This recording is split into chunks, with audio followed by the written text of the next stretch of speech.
सभी को मेरा नमस्कार।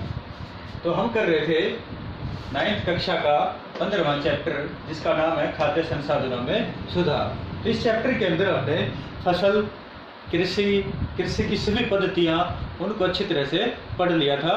आप भी उनका अच्छी तरह से अध्ययन कर लेना पूरा चैप्टर खत्म होने के बाद। उसके बाद देखिए हमारा अगला टॉपिक आता है पशुपालन। पशुपालन क्या होता है? पशुओं को भोजन के लिए या कृषि कार्यों के लिए, दूध के लिए, अंडे के लिए, मांस इत्यादि के लिए पालना क्या कहलाता है? पशुपालन कहलाता है। अगर पशुपालन की परिभाषा देखें तो पशुओं को अपने फायदे के लिए पालना क्या कहलाता है? पशुपालन कहलाता है। तो किसान विभिन्न प्रकार के पशुओं को पालने का कार्य करता है जो उसके कृषि कार्यों में उसकी मदद करता है। तो सबसे पहले किसान से शुरू करते हम पशु कृषि। देखिए कृषि शब्द क्या लगा दिया? पशु शब्द लगा दिया गया है।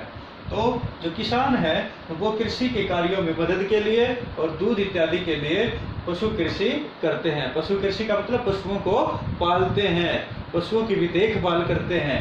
तो इसके लिए जो पशु कृषि है उनका मुख्य प्रयोजन दो होते हैं। नंबर 1 दूध देने वाले पशुओं का पालन और नंबर 2 कृषि करने वाले, कृषि कार्यों में मदद करने वाले पशुओं का पालन। दूध देने वाले जो पशु हैं प्रमुख रूप से हमारे क्षेत्र के अंदर कौन कौन से इस्तेमाल किए जाते हैं? गाय और भैंस इस्तेमाल की जाती हैं। किसके लिए? दूध कार्य के लिए, गाय और भैंस। इसी प्रकार से बहुत सी जगह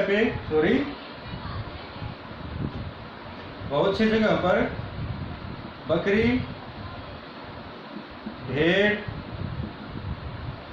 ऊंट इत्यादि भी इसके लिए दूध कार्य के लिए पाले जाते हैं। दूसरे जो पशु हैं वो है कृषि कार्य के लिए।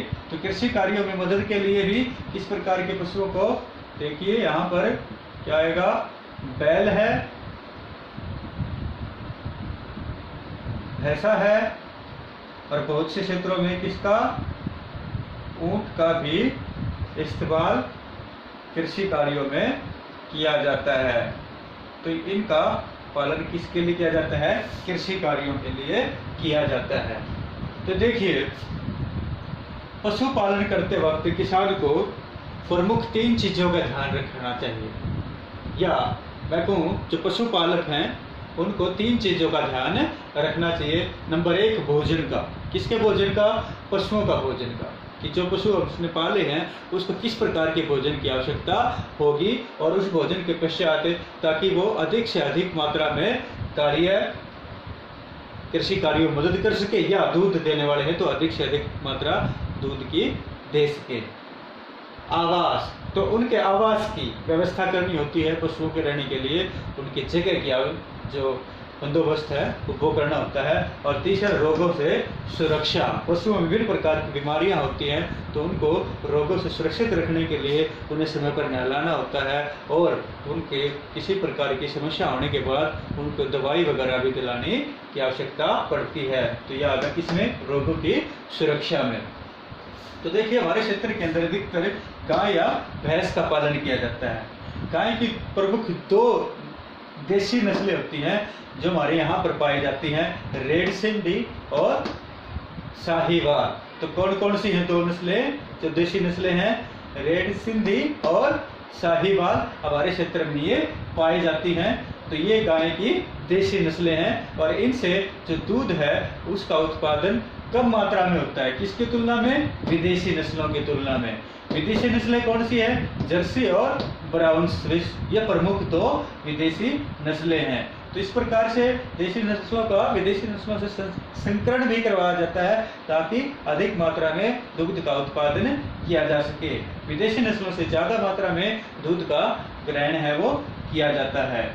तो गाय की प्रमुख 2 नस्लें देसी हैं, रेड सिंधी और साहिवाल, और 2 ही विदेशी हैं, जर्सी और ब्राउन स्विस। हमारे क्षेत्र में जो भैंस है वो जो प्रमुख नस्ल है उसकी कौन सी है? मुर्रा नस्ल की। जो मुर्रा नस्ल की भैंस होती है वह सबसे अधिक मात्रा दूध की प्रवाहित करती है। तो इससे ज़्यादा दूध उत्पादन कौन सी नस्ल से होता है? भैंस की मुर्रा नस्ल की भैंस से ज़्यादा दूध का उत्पादन किया जाता है। तो दूध उत्पादन के लिए इसका भैंस में मुर्रा नस्ल का ज़्यादा उपयोग किया जाता है। तो इस प्रकार से जो कृषि कार्य में इस्तेमाल होने वाले बैल है, भैंसा है, ऊँट है, इन पशुओं के भी आवास, भोजन की और रोगों से सुरक्षा की आवश्यकता होती है। तो इन्हें समय समय पर उचित भोजन के साथ साथ उनको नहलाने की और रोगों से सुरक्षा के जो बंदोबस्त हैं, वो तरीके हैं, वो पशुपालक के द्वारा अपनाए जाते हैं और वो अति आवश्यक होते हैं। क्योंकि उन्हें समय पर न नहलाया जाए तो उनके शरीर के ऊपर विभिन्न प्रकार के जो कीट हैं वो पनपने लग जाते हैं और जिससे उनके स्वास्थ्य के ऊपर बुरा प्रभाव पड़ता है। और दूध देने वाले पशु हैं तो उनके दूध देने की जो मात्रा है वह कम हो जाती है। तो इन चीज़ों का पशुपालक को ध्यान रखने की आवश्यकता होती है। तो पशुपालन में उसके बाद आता है हमारा अगला टॉपिक कुक्कुट पालन। कुक्कुट मतलब मुर्गी पालन। तो कुक्कुट पालन को मुर्गी पालन भी कहा जाता है। तो देखिए, मुर्गी पालन दो तरीके से किए जाते हैं। तो यहाँ पर दो नस्लें हैं हमारे पास मुर्गी पालन के लिए हमारे क्षेत्र में, लेयर और ब्रोलर। तो जो लेयर होती हैं वो होती है अंडे देने वाली मुर्गियाँ। तो लेयर कौन सी है? अंडे देने वाली। और ब्रोलर कौन सी नस्ल है? ये मांस के लिए इसका पालन किया जाता है। तो लेयर अंडे के लिए और ब्रोलर मांस के लिए पशुपालन या मुर्गी पालन के लिए इनका उपयोग है वो किया जाता है। तो देखिए, मुर्गी पालन करते वक्त मुर्गी पालक को इनके आहार का प्रमुख रूप से ध्यान देने की आवश्यकता होती है। इनके आहार में मुख्य रूप से दो विटामिन ए और विटामिन के की मात्रा प्रचुर मात्रा में होनी चाहिए, क्योंकि इसकी मात्रा के फलस्वरूप इनके अंदर अच्छी प्रकार से बढ़ोतरी होती है और इनका जो वजन है वह भी बढ़ता है। जो देशी नस्ल है मुर्गियों के लिए वह कौन सी है? एसिल। और जो विदेशी नस्ल है वह कौन सी है? Leg horn. तो यहाँ पर देखिए, जो मुर्गियों का पालन किया जाता है तो उसके लिए कई चीज़ों का ध्यान रखा जाता है। तो यहाँ पर कौन कौन सी चीज़ों का ध्यान रखा जाता है देखिए, मैं आपको बताता हूँ। चूजों की संख्या और गुणवत्ता का।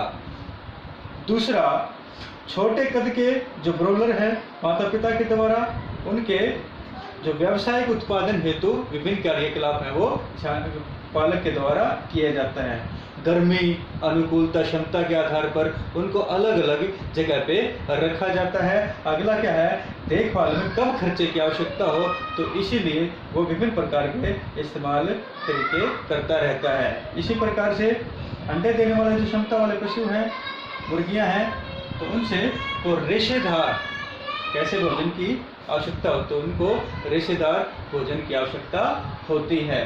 तो ये कुक्कुट पालन के अंदर तो उनके भोजन के साथ साथ उनकी रोगों से लड़ने की सुरक्षा के प्रति भी विभिन्न प्रकार के जो प्रबंध हैं वो किए जाते हैं। जहाँ पर इनको रखा जाता है, जो मुर्गी फार्म बनाए जाते हैं वो हवादार और खुले बनाए जाते हैं। ज़्यादा अगर मुर्गियों को एक साथ इकट्ठा रख दिया जाता है और किसी भी एक भी मुर्गी को किसी प्रकार की कोई बीमारी या फ्लू हो जाता है तो वह सभी मुर्गियों में लग जाता है, जिससे सारी की सारी प्रभावित हो जाती है और एक साथ बहुत ज़्यादा मात्रा में मुर्गियों की मृत्यु हो सकती है। तो इसके लिए विभिन्न प्रकार के जो तरीके हैं पालक के द्वारा आजमाए जाते हैं। उनको खुलेदार रोजाना प्रतिदिन उनकी जगह की जहाँ पर उनको रखा जाता है उनकी सफाई होनी चाहिए और जहाँ पर एक भी किसी भी तरह की बीमारी के रोग के लक्षण नजर आते हैं तो उसको बाकी मुर्गियों से अलग रखा जाता है और उसका इलाज करवाया जाता है। तो आज के लिए इतना ही करोगे आप। Thank you.